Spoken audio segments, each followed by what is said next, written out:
Pertanyaan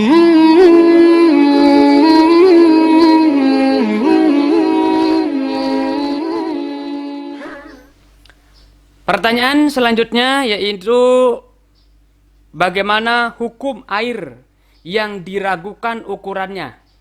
Apakah sampai 2 kula atau tidak? Kemudian jatuh najis padanya.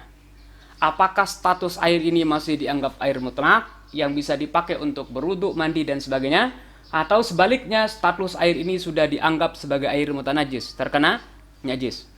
Untuk menjawab pertanyaan ini, kita akan baca kitab Kifayatul Akhyar.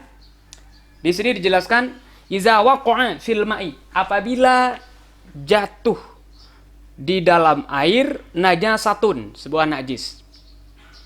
Wasyakka hal huwa kullatani amla, dan dia itu ragu apakah air yang dijatuhi najis ini kullatani amla, ukurannya sudah nyampe 2 kula atau tidak. Bagaimana status air ini? Fadladzi jazama bihil Mawardiyu, maka pendapat yang ditetapkan oleh Imam Mawardi wa ghairu dan yang lainnya, annahu najasun, sesungguhnya air yang diragukan ukurannya apakah nyampe 2 kula atau belum, kemudian dijatuhi najis, hukumnya adalah najis menurut pendapat yang ditetapkan oleh Imam Mawardi dan yang lainnya.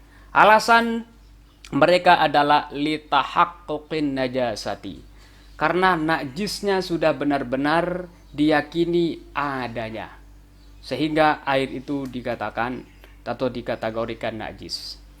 Walil imami fihi ihtimal. Nah, sementara pendapat daripada Imam Haramain fihi ihtimal, di sini atau dalam kasus ini terjadi keraguan.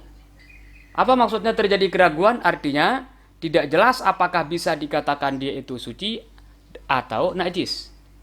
Wal mukhtaru, akan tetapi pendapat yang dipilih balis sawabu al jazbu bil taharati, akan tetapi pendapat yang benar adalah, kata beliau, adalah al jazmu bil taharatihi, yaitu memastikan, menetapkan bahwa status air yang diragukan ukurannya apakah nyampe 2 kula atau tidak, kemudian dijatuhi najis, ditetapkan statusnya toharoh, yaitu dianggap suci.